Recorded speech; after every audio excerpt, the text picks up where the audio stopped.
अच्छा लग जा रहा है, किसी को राम बुरे लग जा रहे हैं। आजकल तो सबको रावण ही पसंद आ रहा है। हाँ, पता नहीं है ना रावण के बारे में। बस उनको ये पता है कि बहन के लिए लड़ने गया था तो पक्का भाई था, मर्द अच्छा, था। अब ये हो गया डिमांड। इस भाई ने बहन के पति को मारा था और किसी को ये भी नहीं पता शूर्पणखा ने सब प्लानिंग करके रावण को मरवाने के लिए ये किया था।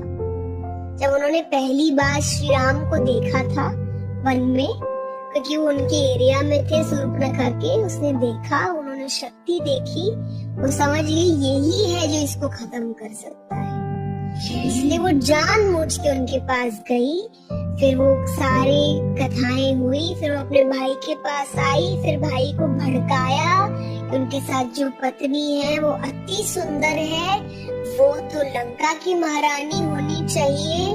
तो वो एक तो बहन के कोई बदले के लिए गया नहीं था, उसे था अपने लंका को और शानदार बनाना।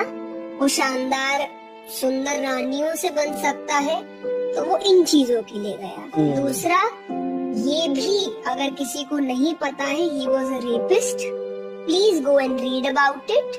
उन्होंने एक अप्सरा का बलात्कार किया था जिनसे उनको श्राप मिला था। जिसे लोग कहते हैं ना कि मुझे रावण जैसा व्यक्ति चाहिए जिसने सीता माँ को हाथ नहीं लगाया। हाँ, आजकल तो यही बोलते हैं ना कि वो लगा नहीं सकता था। उसको श्राप मिला था कि अगर बिना इच्छा से किसी भी स्त्री को छुआ तो उसके 100 टुकड़े हो जाएंगे। इसीलिए he tried his level best. उन्होंने राम जी का रूप भी लिया सीता माता के सामने कि वो उस बहकावे में आके अपने आप को समर्पित कर दे। उन्होंने ये भी अफवाह फैलाई कि राम जी तो मर गए हैं युद्ध में, कि अब बेचारी हार के अपने आप को समर्पित कर ले, पर अपनी मर्जी से एक बार समर्पित हो गई तो हो गई मेरी। तो ये बातें लोगों को पता नहीं है, पढ़ते नहीं है, तो उनको गलत चीजें लग जाती है और सही चीजें। बट धर्मी से कलयुग आ रहा है। एक और बात बोलते हैं लोग कि राम जी तो वन में थे, तो वो जब शूर्पणखा आई थी, वो जो हिरण था, हिरण का क्या करने गए थे? शिकार तो करने गए जी नहीं, उन्होंने कहा था मैं अयोध्या लेके जाऊंगी, इतना सुंदर है सीता माता ने।